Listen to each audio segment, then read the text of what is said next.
ఓం నమ శివాయ. నమో కాలభైరవ.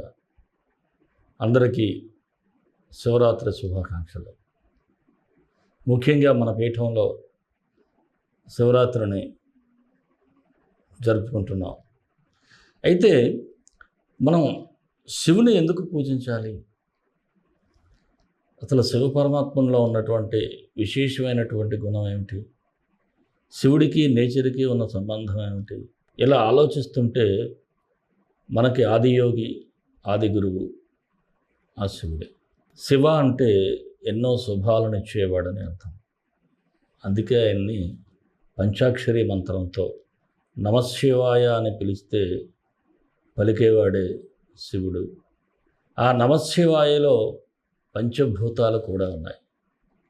గాలి, నీరు, నిప్పు, ఆకాశం, భూమి, అన్ని పంచభూతాలు కూడా ఈ నమశివాయ అనే పదంలో ఉన్నాయి. అంటే మన శరీరం అంతా కూడా ఈ పంచభూతాలకు నిలయం కదా. ఈ ప్రకృతితో మన శరీరం మ్యాచ్ అయ్యింది. ప్రకృతిని రక్షించేవాడే శివుడు, ప్రకృతితో మమేకమయ్యేవాడే శివుడు. అందుకే శివుడు గిరిజన రాజు కూడా, ఒక విధంగా కొండదర కూడా. అక్కడ కూడా చూస్తే పావును కూడా చేతన పట్టుకొని ఆడించాలి అంటే ఎలాంటి కష్టాన్నైనా భరించాలి. ఎన్నో సంకేతాలు ఆయన ఇచ్చేవి. మనకి ధ్యానం, ఆయన ఎప్పుడు ధ్యాన ముద్రలో ఉంటాడు. అంటే ఏమిటి? ఈరోజు మనం ఈ ధ్యానం ఎక్కడి నుంచి వచ్చింది? అదే శివుడు పార్వతీదేవితో విజ్ఞాన భైరవ తంత్రంలో భైరవి మాత రూపంలో పార్వతీదేవి కూర్చుంటే భైరవుడు రూపంలో శివుడు 112 ధ్యానంలో ఉన్న టెక్నిక్స్ అన్నీ చెప్తాడు. అవే కదా వీళ్ళందరూ కూడా మనకు నేర్పించేవి. అక్కడి నుంచే కదా వచ్చింది. శివుడు మనకు చెప్పంది ఏముంది? కుటుంబ వ్యవస్థ గురించి కూడా చూస్తే మనం అన్నీ ఒక్కసారి దేవుళ్ళు కూడా పరిశీలించినట్లయితే శివుని యొక్క ఫ్యామిలీ అద్భుతం అని చెప్పాలి. వినాయకుడు కానీ, కుమారస్వామి కానీ. అందుకే ఇంట్లో శివుని ఫ్యామిలీ ఫోటో ఉంటే వారింట్లో కష్టాలు ఎక్కువగా ఉండవని కూడా చెప్తారు. అన్నిటికీ మించి భార్యాభర్తల సంబంధం గురించి కూడా చెప్పాలంటే నిరంతరం కూడా భార్యను గౌరవించేవాడే శివుడు. అందుకే అతనిలో అర్ధభాగాన్ని ఇచ్చేశాడు. భార్యాభర్తల సంబంధానికి కూడా సంకేతం శివుడు, పార్వతీ పరమేశ్వరుడు.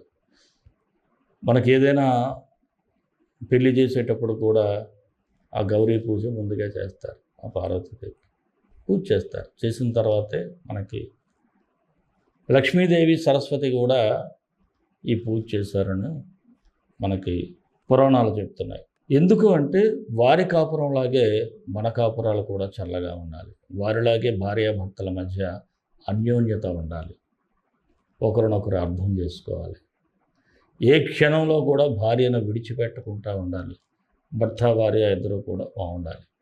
అందుకే ఈ మహాశివరాత్రి రోజుని పార్వతీ పరమేశ్వరుల కళ్యాణం కూడా కొంతమంది చేస్తారు.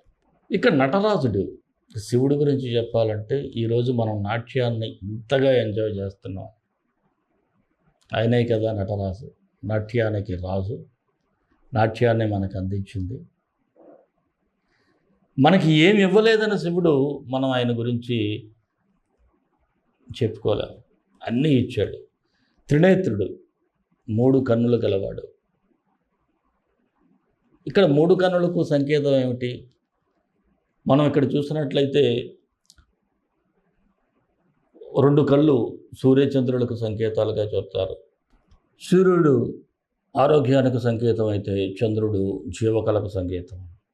అలాగే 3వ నేత్రం ఏమిటి అంటే అగ్ని, అంటే తేజోగుణం. మన బాడీలో ఏముండాలి? ఆరోగ్యం ఉండాలి, బ్రతకటానికి కళ ఉండాలి. అంటే మన బాడీ కూడా చైతన్యవంతమై ఉండాలి. ఆ చైతన్యం ఎలా వస్తుంది? అగ్ని ద్వారా వస్తుంది. అందుకే 3 కన్నులు కలవాడు. అందుకే ఆయన సదాశివుడయ్యాడు. అందుకే ఆయన ఆది గురువు అయ్యాడు. ప్రతి వ్యక్తి ఈ భూమి మీద పుట్టిన ప్రతి మనిషి పూజించాల్సింది ఎవరిని అంటే ఆ పరమేశ్వరుణ్ణి మాత్రమే. భస్మధారి అయ్యాడు, శరీరం అంతా బూడిద పోసుకున్నాడు అంటే దాని అర్థం ఏమిటి? మనం పోయిన తర్వాత మనకు మిగిలేది బూడిదే, అంతే కదా. ఈ శరీరం బూడిద రూపంలో మారిపోతుంది కదా, అందుకు సంకేతం కూడా ఆయనే కదా. భూతగణాలను కూడా కంట్రోల్ చేసేది ఆయనే కదా. రాత్రిపూట మెలకువగా ఉండి మనల్ని రక్షించేది కూడా ఆ శివుడే కదా, ఆ పరమేశ్వరుడే కదా. అలాగే గరళకంఠుడు చాలామంది చెప్తాడు, మా దేవుడు మీకోసం రక్తం చిందించాడని. మన దేవుడు, మన శివుడు విషాన్నే తన గరళంలో దాచుకున్నాడు కదా. ఒక భార్య తన భార్య పార్వతీదేవి కను సైగతో, అది లోక కళ్యాణం కోసమే కదా ఆయన గరళకంఠుడైంది. అలాగే గంగాధరుడు, భగీరథుడు ఈ నీరు తెచ్చేటప్పుడు ఏం జరిగిపోతుందో ముల్లోకాల ప్రళయం అనుకుంటే వెంటనే ఆ గంగాదేవిని శిరస్సు మీద పెట్టుకుని ఈ భూప్రపంచాన్ని రక్షించిన వాడు కదా శివుడు. చెప్పుకుంటూ పోతే మనకి ఎన్నో ఎన్నో ఎన్నో అందించిన వాడే శివుడు, ఆదియోగి. అలాగే విద్యను బోధించిన వాడు శివుడు. అందుకే శివుని దగ్గర చెట్టు కింద ఎంతోమంది విద్యార్థులు కూర్చుంటూ ఉంటారు. ఇంత శివుడు మనకి ఎన్నో ఇచ్చినటువంటి శివుడు, ఎన్నో అందించిన శివుడు, మహాశివరాత్రి రోజు ఆయన ఎంతో నాట్యం చేస్తూ ఉంటాడు. ఆ రోజు ప్రతి సంవత్సరం కూడా మాస శివరాత్రి వస్తుంది, కృష్ణ చతుర్థ తిథి రోజునే.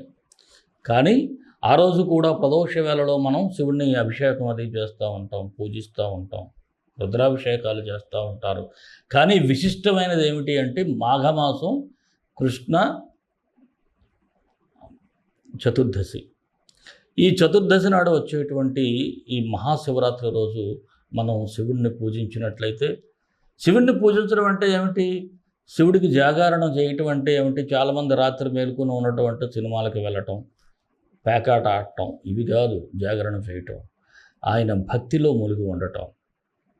ఒక మట్టి శివలింగాన్ని చేసుకొనైనా సరే ఒక నీరు పోసి, లేదంటే ఒక భస్మం వేసి విభూది, లేదనుకుంటే మీరు బిల్వదళాలతో ఆయన్ని అర్చన చేసి ఓం నమశివాయ అనేటువంటి మంత్రాన్ని, ఎన్నో మీకు మంత్రాలు రానక్కర్లేదు, ఆ పంచాక్షరితో మీరు ఆ శివుణ్ణి ఆరాధించినట్లయితే, శివునికి ఇవ్వాల్సింది ఏమిటండి? మనస్సు. ఆయన భోళాశంకరుడు. అందుకే అంటారు చిటికుడి విభూది, కాసంత నీళ్ళు ఇస్తే మనల్ని కరుణించి కనికరించే భోళాశంకరుడు పరమేశ్వరుడు కదా. ఆ పరమేశ్వరునికి మన మనస్సును ఇచ్చినట్లయితే ఆ పరమేశ్వరుడు మనకు అన్నీ ఇస్తాడు. అందుకే ఆయన మనస్ఫూర్తిగా ఆరాధించాలి. ఆ రోజు రాత్రి లింగోద్భవ కాలం 12:06 నుంచి 12:56 వరకు ఉంటుంది లింగోద్భవ కాలం. ఆ కాలంలో మనం ఏమిటంటే శివనామాలతో కూడినటువంటి నేను ఒక స్తోత్రాన్ని మీకు అందించబోతున్నాను. అది పెట్టుకుని ధ్యానంలో కూర్చుంటే అద్భుతంగా ఉంటుంది. ఏ సమయంలోనైనా సరే లింగోద్భవ కాలం కోసం అది తయారు చేసినా మీరు శివుణ్ణి ధ్యానిస్తూ, నేను ఈరోజు రేపు మీకు మన విధాత టీవీలో ఇస్తాను, భైరవ శక్తిలో కూడా ఇస్తాను, 2 ఛానల్స్లో. మీరు దాన్ని చేసినట్లయితే, ఆ రోజు ఆ ధ్యానం చేసినట్లయితే మీకు అద్భుతంగా ఉంటుంది. ఆ శివుని మీరు తప్పకుండా అతనితో మీరు కలుసుకుంటారని చెప్తాను, ఒక మాటలో చెప్పాలంటే.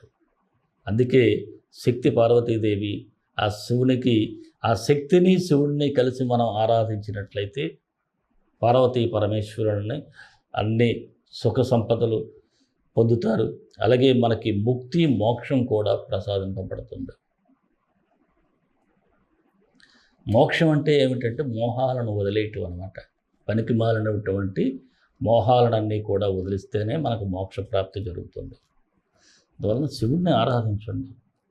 సకల సమస్యలను పరిష్కరించేవాడే భోళాశంకరుడే శివుడు. ఆ శివుడిని మనం ఆరాధించాలి. అలాగే మన పీఠంలో కూడా ఆ రోజు కార్యక్రమాలు జరుగుతాయి. ఎవరైనా సరే మీకు ఇక్కడ కూడా కార్యక్రమాల్లో ప్రత్యక్షంగా కానీ పరోక్షంగా కానీ పాల్గొనాలి అనుకుంటే మనకి ఇక్కడ స్క్రీన్ మీద ఒక నెంబర్ స్క్రోల్ అవుతూ ఉంటుంది. ఆ నెంబర్కి మీరు వాట్సాప్ మెసేజ్ చేసినా సరే మీరు పరోక్షంగా కూడా ఇక్కడ జరిగేటువంటి రుద్రహోమంలో వాటిలో మీరు పాల్గొనవచ్చు. తప్పకుండా ఆ పార్వతీ పరమేశ్వరులు ప్రతి ఒక్కరికి కూడా మంచి చేయాలి. ఇక ముందు ముందు చాలా మంచి విషయాలు మీకు చెప్పబోతున్నాను. అవన్నీ కూడా మీకు ఉపయోగపడేవి. చాలా ఉందండి శివుని గురించి చెప్పుకుంటే. సదాశివుడు ఏ భగవంతుడు ఇవ్వలేనటువంటి గొప్ప ఆదిదేవుడు. ఓం నమః శివాయ. శివోహం. లోకా సమస్తా సుఖినో భవంతు. సర్వే జనా సుఖినో భవంతు.